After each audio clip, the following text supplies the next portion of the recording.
क्या आप जानते हैं कि एक ऐसा पेड़ है जिसकी हर पत्ती में स्वयं भगवान शिव के 3 नेत्र बसे हुए माने जाते हैं? एक ऐसा पेड़ जिसकी जड़ों में साक्षात माता पार्वती का वास कहा जाता है, जिसके तने में भगवान शिव और जिसकी शाखाओं में सभी देवी देवताओं का निवास बताया गया है। ये पेड़ है बेल का पेड़, और इसकी पत्तियां, जिन्हें हम बेलपत्र कहते हैं, हजारों वर्षों से भगवान शिव की पूजा का सबसे प्रिय और सबसे पवित्र माध्यम मानी जाती है। लेकिन क्या आपने कभी सोचा है कि आखिर इन 3 पत्तों वाले साधारण से दिखने वाले पत्ते में ऐसी कौन सी दिव्य शक्ति छिपी है जो स्वयं महादेव को इतनी प्रिय है? क्या आप जानते हैं कि बेलपत्र चढ़ाने का भी एक विशेष विधि विधान है, और अगर वो सही ढंग से न किया जाए तो पूजा अधूरी रह जाती है? आज हम इसी रहस्यमयी और अत्यंत पवित्र कथा को विस्तार से समझेंगे, जिसमें छिपा है सृष्टि का एक गहरा रहस्य, भक्ति की एक अमर कहानी और वो ज्ञान जो आज भी हर शिव भक्त के जीवन को बदल सकता है। ऐसे ही रहस्यों को जानने के लिए चैनल को सब्सक्राइब करें। कमेंट बॉक्स में हर हर महादेव लिखें। बात उस समय की है जब सृष्टि अभी अपने आरंभिक स्वरूप में थी। शिव पुराण में एक अत्यंत सुंदर और भावुक कथा मिलती है जो बेल वृक्ष की उत्पत्ति से जुड़ी हुई है। कहा जाता है कि एक बार माता पार्वती अत्यंत उग्र तप में लीन थी। उनका तप इतना कठोर था, इतना तीव्र था कि उनके शरीर से पसीने की बूंदें धरती पर टपकने लगी।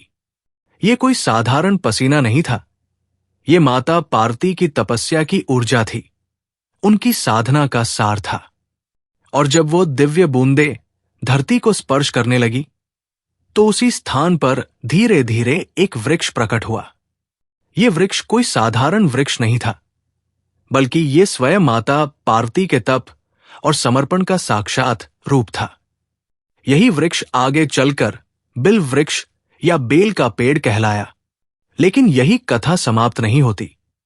इसके बाद जो हुआ उसने इस वृक्ष को और भी दिव्य बना दिया। जब भगवान शिव को इस वृक्ष की उत्पत्ति के विषय में ज्ञात हुआ कि ये वृक्ष उनकी प्रिय पत्नी पार्वती की कठोर तपस्या से उत्पन्न हुआ है, तो महादेव अत्यंत प्रसन्न हुए। उन्होंने इस वृक्ष को अपना अत्यंत प्रिय वृक्ष घोषित किया और स्वयं इसमें निवास करने का वरदान दिया। यही कारण है कि आज भी कहा जाता है कि बेल वृक्ष की जड़ों में गौरी अर्थात पार्वती, तने में स्वयं शिव और शाखाओं में समस्त देवी देवता वास करते हैं। इसीलिए इस वृक्ष को केवल एक पेड़ नहीं, बल्कि साक्षात शिव शक्ति का संयुक्त स्वरूप माना जाता है। अब यहां एक बात स्पष्ट कर देना आवश्यक है। पौराणिक कथाओं में अनेक स्थानों पर बेल वृक्ष की उत्पत्ति की अलग अलग कथाएं भी मिलती हैं। कहीं इसे समुद्र मंथन से जुड़ी कथाओं में स्थान मिलता है, तो कहीं इसे देवी लक्ष्मी से भी जोड़ा जाता है। कुछ परंपराओं में यह मान्यता है कि बेल वृक्ष का संबंध देवी लक्ष्मी से भी है, इसीलिए इसे श्री वृक्ष भी कहा जाता है और इसकी पूजा करने से धन और समृद्धि की भी प्राप्ति होती है। तो ये स्पष्ट है कि अलग अलग ग्रंथों और परंपराओं में इस वृक्ष की उत्पत्ति और महत्व के अनेक संस्करण प्रचलित हैं, और हमें किसी एक कथा को ही अंतिम सत्य मानने की बजाय इन सभी मान्यताओं को श्रद्धा के साथ समझना चाहिए, क्योंकि हर परंपरा के पीछे भक्ति की एक गहरी भावना छिपी होती है। अब आइए एक और अत्यंत मार्मिक और प्रेरणादायक कथा की ओर चलते हैं, जो बेलपत्र के महत्व को और भी गहराई से समझाती है। ये कथा है एक साधारण से शिकारी की, जिसका नाम था लुब्धक। ये कथा शिव पुराण और स्कंद पुराण दोनों में अलग अलग रूपों में वर्णित मिलती है, इसीलिए इसके विवरण में कहीं कहीं भिन्नता भी पाई जाती है, परंतु इसका मूल भाव और शिक्षा हर जगह एक समान है। बहुत समय पहले एक घने जंगल में एक शिकारी रहता था। वो अत्यंत निर्धन था और अपने परिवार का पेट पालने के लिए प्रतिदिन जंगल में शिकार करने जाता था। उसका जीवन हिंसा और संघर्ष से भरा हुआ था। उसे न तो भगवान में कोई विशेष आस्था थी, न ही उसने कभी विधिवत पूजा पाठ किया था। एक दिन महाशिवरात्रि के पावन दिन वो हमेशा की तरह शिकार की तलाश में जंगल में निकला, लेकिन उस दिन उसे पूरे दिन कोई भी शिकार नहीं मिला। सूरज ढलने लगा अंधेरा गहराने लगा और वो भूखा प्यासा जंगल में भटकता रहा। जंगली जानवरों का भय भी बढ़ने लगा था, इसलिए उसने सोचा कि रात को किसी ऊंचे स्थान पर बिताना ही सुरक्षित रहेगा। तभी उसे एक बेल का विशाल वृक्ष दिखाई दिया। वो उस पर चढ़ गया, ये सोचकर कि रात वही बिताएगा और सुबह होते ही घर लौट जाएगा। लेकिन उसे ये बिल्कुल भी ज्ञात नहीं था कि जिस वृक्ष के नीचे वो बैठा है, उसके ठीक नीचे एक शिवलिंग स्थापित है, जो घास फूस और झाड़ियों से ढका हुआ था। रात होते ही उसे प्यास लगी। उसके पास एक छोटा सा जल पात्र था, जिसे उसने वृक्ष की एक शाखा पर रख दिया। जैसे ही उसने अपना हाथ हिलाया, उस पात्र से जल की कुछ बूंदें नीचे गिरी और साथ ही वृक्ष की कुछ पत्तियां भी टूटकर नीचे गिर गई। ये जल और ये पत्तियां ठीक उसी शिवलिंग पर जाकर गिरी, जो नीचे छिपा हुआ था। न तो शिकारी को इसका आभास था, न ही उसने जानबूझकर ऐसा किया था। लेकिन नियति और भाग्य कभी कभी ऐसे खेल खेलते हैं जिन्हें मनुष्य समझ ही नहीं पाता। रात भर वो डर के मारे जागता रहा, क्योंकि नीचे जंगली जानवरों की आवाजें आ रही थी। भूख और प्यास से व्याकुल होकर वो बार बार करवट बदलता रहा और हर बार उसकी हलचल से वृक्ष की कुछ पत्तियां और जल की बूंदें नीचे शिवलिंग पर गिरती रही। उसे इसका कोई ज्ञान नहीं था कि वो अनजाने में ही एक संपूर्ण रात्रि जागरण करते हुए, बार बार जल और बिल्वपत्र अर्पित करते हुए भगवान शिव की पूजा कर रहा था। ये वो रात्रि थी जिसे आगे चलकर महाशिवरात्रि के व्रत की सबसे प्रसिद्ध कथाओं में गिना गया। लेकिन असली रहस्य अभी बाकी था। जब उसका जीवन अंततः समाप्त हुआ तो यमदूत उसके प्राणों को लेने आए। लेकिन उसी क्षण भगवान शिव के गण भी वहां प्रकट हुए, ये घोषणा करते हुए कि इस व्यक्ति ने, चाहे अनजाने में ही सही, महाशिवरात्रि की रात्रि में उपवास, जागरण और बिल्वपत्र अर्पण करके भगवान शिव की पूजा की है, इसलिए ये व्यक्ति शिवलोक जाने का अधिकारी है। यमदूत और शिवगणों के बीच ये प्रश्न उठा कि सच्ची भक्ति क्या केवल जानबूझकर किए गए कर्म से ही सिद्ध होती है, या फिर अनजाने में किया गया शुभ कर्म भी उतना ही फलदायी होता है। कथा के अनुसार भगवान शिव ने स्वयं ये निर्णय दिया कि भक्ति चाहे जानी बूझी हो या अनजाने में की गई हो, यदि वो शिव को अर्पित है तो उसका फल अवश्य मिलता है। और इस प्रकार उस साधारण शिकारी को मोक्ष की प्राप्ति हुई। यहीं से इस कथा का सबसे महत्वपूर्ण मोड़ शुरू होता है, क्योंकि ये कथा हमें ये सिखाती है कि बेलपत्र और जल का शिवलिंग पर अर्पण इतना शक्तिशाली माना गया है कि ये अनजाने में किया जाए तो भी अपना प्रभाव दिखाता है। तो फिर सोचिए, जब यही अर्पण पूर्ण श्रद्धा, समझ और विधि विधान के साथ किया जाए तो उसका फल कितना अधिक होगा। अब आइए समझते हैं कि आखिर बेलपत्र में ऐसी कौन सी विशेषता है जो इसे भगवान शिव को इतना प्रिय बनाती है। सबसे पहले तो इसका आकार ही अत्यंत प्रतीकात्मक माना गया है। बेलपत्र सामान्यतः 3 पत्तियों के समूह में उगता है और ये 3 पत्तियां भगवान शिव के त्रिनेत्र अर्थात 3 नेत्रों का प्रतीक मानी जाती है। कुछ मान्यताओं में इन 3 पत्तियों को त्रिशूल का प्रतीक भी माना जाता है, तो कुछ परंपराओं में इन्हें सृष्टि, स्थिति और संहार अर्थात ब्रह्मा, विष्णु और महेश के त्रिदेव स्वरूप का प्रतीक भी बताया गया है। कहीं कहीं इसे सत्व, रज और तम इन तीनों गुणों का प्रतीक भी माना जाता है। इस प्रकार ये साधारण सी दिखने वाली 3 पत्तियां वास्तव में सृष्टि के गहनतम रहस्यों को समेटे हुए हैं। इसके अतिरिक्त आयुर्वेद और प्राचीन चिकित्सा शास्त्रों में भी बेल वृक्ष का अत्यंत महत्वपूर्ण स्थान रहा है। इसकी पत्तियां, फल और छाल सभी औषधीय गुणों से भरपूर माने जाते हैं। ऐसा कहा जाता है कि जिस वातावरण में बेल का वृक्ष होता है, वहां की वायु स्वयं शुद्ध और पवित्र हो जाती है। शायद यही कारण है कि प्राचीन काल में ऋषि मुनि अपने आश्रमों के समीप बेल वृक्ष अवश्य लगाया करते थे, ताकि साधना के लिए एक पवित्र और शुद्ध वातावरण प्राप्त हो सके। अब बात करते हैं उस विषय की जो हर शिवभक्त के मन में सबसे अधिक जिज्ञासा उत्पन्न करता है कि आखिर बेलपत्र को भगवान शिव पर सही विधि से कैसे अर्पित किया जाए, क्योंकि केवल बेलपत्र चढ़ा देना ही पर्याप्त नहीं है, बल्कि इसे चढ़ाने की एक निश्चित विधि, कुछ नियम और कुछ सावधानियां शास्त्रों में विस्तार से बताई गई है, जिनका पालन करने से ही पूजा का पूर्ण फल प्राप्त होता है। सबसे पहला और सबसे महत्वपूर्ण नियम यह है कि बेलपत्र सदैव 3 पत्तियों वाला ही चढ़ाना चाहिए, और वो पत्ता कहीं से भी कटाफटा या टूटा हुआ नहीं होना चाहिए।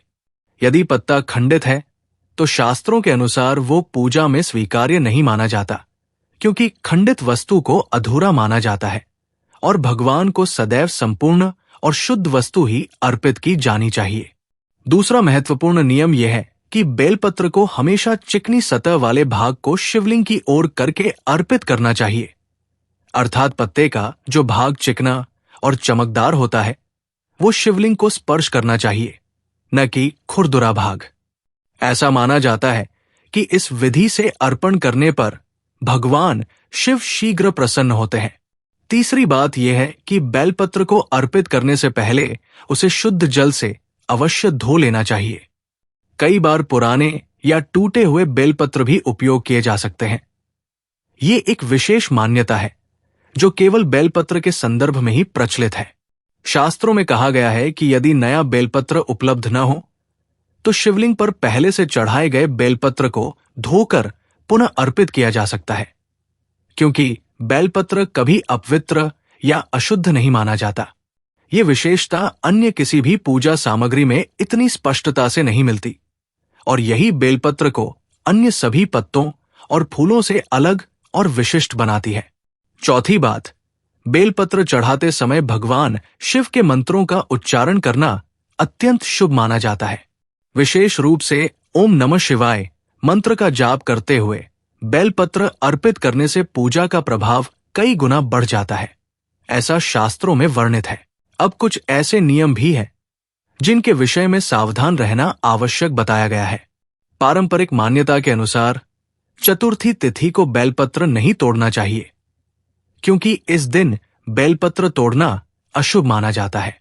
इसी प्रकार सोमवार, संक्रांति और अमावस्या जैसे विशेष दिनों में भी बेल वृक्ष से पत्तियां तोड़ने को लेकर विभिन्न परंपराओं में अलग अलग मान्यताएं प्रचलित हैं।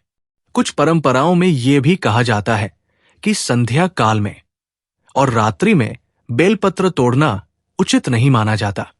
यह भी ध्यान रखने योग्य है कि इन नियमों को लेकर विभिन्न क्षेत्रों और परंपराओं में भिन्नता पाई जाती है, इसलिए ये आवश्यक नहीं कि हर स्थान पर ये नियम समान रूप से माने जाते हों।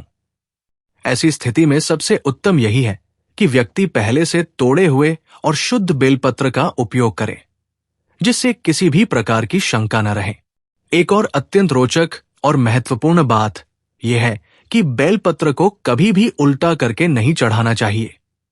इसे हमेशा डंडी अर्थात पत्ते के नीचे वाले हिस्से को अपनी ओर और अगला भाग शिवलिंग की ओर करके अर्पित करना चाहिए। साथ ही यह भी कहा जाता है कि यदि 3 अलग अलग बेलपत्र न मिले तो एक ही डंडी पर जुड़े हुए 3 पत्तों वाला बेलपत्र अर्पित करना सर्वोत्तम माना जाता है, क्योंकि ये एकता और पूर्णता का प्रतीक होता है। अब यहां एक प्रश्न स्वाभाविक रूप से मन में उठता है कि आखिर बेलपत्र चढ़ाने से भक्तों को क्या फल प्राप्त होता है और इसका आध्यात्मिक महत्व वास्तव में क्या है। शास्त्रों और परंपराओं के अनुसार बेलपत्र अर्पण करने से व्यक्ति के जीवन से नकारात्मक ऊर्जा दूर होती है, मानसिक शांति की प्राप्ति होती है और भगवान शिव की विशेष कृपा प्राप्त होती है। जिन भक्तों के जीवन में बाधाएं आती हैं, दुख और संकट का सामना करना पड़ता है, उनके लिए नियमित रूप से शिवलिंग पर बेलपत्र अर्पित करना अत्यंत लाभकारी बताया गया है। यह भी मान्यता है कि जो व्यक्ति श्रद्धापूर्वक और नियम पूर्वक बेलपत्र अर्पित करता है, उसके ऊपर से आकस्मिक संकट, अकाल मृत्यु का भय और ग्रह दोष का प्रभाव कम होता है। इसके साथ ही बेलपत्र का संबंध केवल बाहरी पूजा विधि तक सीमित नहीं है, बल्कि इसका एक गहरा आध्यात्मिक अर्थ भी है। जिस प्रकार बेलपत्र की 3 पत्तियां आपस में एक ही डंडी से जुड़ी होती है, उसी प्रकार ये हमें ये सिखाती है कि हमारे भीतर के 3 गुण सत्व, रज और तम, या हमारे शरीर, मन और आत्मा सभी एक ही परम तत्व अर्थात शिव से जुड़े हुए हैं। जब हम भगवान को बेलपत्र अर्पित करते हैं तो प्रतीकात्मक रूप से हम अपने संपूर्ण अस्तित्व, अपने अहंकार, अपने विकारों और अपनी समस्त वृत्तियों को उस परम शिव तत्व के चरणों में समर्पित करते हैं। ये अर्पण केवल एक बाहरी क्रिया नहीं, बल्कि आत्मसमर्पण का एक गहरा प्रतीक है। यह भी उल्लेखनीय है कि लुब्धक शिकारी की कथा हमें यह भी सिखाती है कि भक्ति के मार्ग में साधनों की शुद्धता जितनी महत्वपूर्ण है, उतना ही महत्वपूर्ण है श्रद्धा और समर्पण का भाव। शिकारी को शास्त्रों का ज्ञान नहीं था, उसे विधि विधान का ज्ञान नहीं था, फिर भी उसकी अनजाने में हुई भक्ति ने उसे मोक्ष प्रदान किया। ये इस बात का प्रमाण है कि भगवान शिव भाव के भूखे हैं, न कि केवल कर्मकांड के। लेकिन साथ ही ये भी सत्य है कि जब हमें विधि विधान का ज्ञान हो तो उसका पालन करना हमारी श्रद्धा को और भी सुदृढ़ करता है। अब आइए एक और महत्वपूर्ण पक्ष पर विचार करते हैं, जो अनेक शिव भक्तों के मन में जिज्ञासा उत्पन्न करता है। कई लोग ये प्रश्न करते हैं कि बेलपत्र के साथ साथ जल, दूध, भांग, धतूरा और अन्य वस्तुएं भी क्यों अर्पित की जाती है। इसके पीछे भी एक गहरी कथा और भाव छिपा हुआ है। समुद्र मंथन की कथा में जब भगवान शिव ने संसार की रक्षा के लिए हलाहल विष का पान किया था, तो उस विष की उष्णता को शांत करने के लिए देवताओं ने शिवजी पर जल और दूध की अभिषेक धारा प्रवाहित की थी। तभी से यह मान्यता चली आई कि शिवलिंग पर जल और दूध चढ़ाने से भगवान शिव के कंठ की उष्णता शांत होती है। और इसी शीतलता प्रदान करने वाली परंपरा में बेलपत्र का भी विशेष स्थान है, क्योंकि आयुर्वेद के अनुसार बेलपत्र की प्रकृति भी शीतल मानी जाती है। इस प्रकार जब हम संपूर्ण कथा और परंपरा को एक साथ जोड़कर देखते हैं तो हमें यह समझ आता है कि बेलपत्र केवल एक धार्मिक रीति नहीं है, बल्कि ये करुणा, समर्पण, शीतलता और भक्ति के गहनतम भावों का प्रतीक है। यह हमें सिखाता है कि जीवन में चाहे कितनी भी कठिनाइयां आए, चाहे हमारा तप कितना ही कठोर क्यों न हो, यदि हम श्रद्धा और समर्पण का मार्ग नहीं छोड़ते तो अंततः वो शक्ति जिसे हम भगवान शिव के रूप में पूजते हैं, हमें अवश्य आशीर्वाद देती है। आज के समय में जब हमारा जीवन तनाव, प्रतिस्पर्धा और अनिश्चितता से भरा हुआ है, ये कथा और भी अधिक प्रासंगिक हो जाती है। हम इसे अधिकतर लोग अपने जीवन में लुब्धक शिकारी की भांति ही है, जो बिना पूर्ण ज्ञान के, बिना पूर्ण समझ के अपने कर्तव्यों का पालन करते हुए आगे बढ़ते रहते हैं। लेकिन ये कथा हमें यह विश्वास देती है कि यदि हमारे कर्मों के पीछे शुद्ध भाव हो, यदि हम अपने जीवन में सत्य, करुणा और समर्पण का मार्ग अपनाएं, तो हमारा जीवन भी उसी दिव्य कृपा का पात्र बन सकता है जिसका अनुभव उस साधारण शिकारी को हुआ था। तो आज जब भी आप शिव मंदिर जाएं या अपने घर में शिवलिंग की पूजा करें, तो केवल एक रस्म के रूप में बेलपत्र न चढ़ाएं, बल्कि उसे पूर्ण श्रद्धा, समझ और भाव के साथ अर्पित करें। 3 पत्तियों वाला अखंडित बेलपत्र चुनें, उसे शुद्ध जल से धोएं, चिकनी सतह को शिवलिंग की ओर करें और ओम नमः शिवाय का उच्चारण करते हुए अपने संपूर्ण अस्तित्व को उस परम शिव तत्व के चरणों में समर्पित कर दें। यही सच्ची पूजा है, यही सच्ची भक्ति है। बेलपत्र की यह कथा हमें एक गहरा संदेश देती है कि सृष्टि में कोई भी वस्तु साधारण नहीं होती। हर वस्तु के पीछे एक गहरा अर्थ, एक गहरी कथा और एक दिव्य उद्देश्य छिपा होता है। बस आवश्यकता है तो उसे समझने की, उसे श्रद्धा के साथ अपनाने की। और जब हम ऐसा करते हैं तो जीवन की सबसे साधारण वस्तुएं भी हमारे लिए दिव्य अनुभव का माध्यम बन जाती है। अगर आपको ये कथा भाव विभोर करने वाली लगी हो, अगर इसने आपके भीतर श्रद्धा और भक्ति का भाव जगाया हो, तो इस वीडियो को लाइक अवश्य करें ताकि ये कथा अधिक से अधिक लोगों तक पहुंच सके। हमारे चैनल को सब्सक्राइब करना न भूलें ताकि आप हिंदू धर्म, हमारे शास्त्रों और हमारी सनातन परंपरा से जुड़ी ऐसी ही अद्भुत, रहस्यमयी और प्रेरणादायक कथाएं नियमित रूप से देखते रहें। और हां, कमेंट बॉक्स में हमें अवश्य बताएं कि क्या आप भी नियमित रूप से भगवान शिव को बेलपत्र अर्पित करते हैं और इस कथा ने आपके मन को किस प्रकार स्पर्श किया। हर हर महादेव।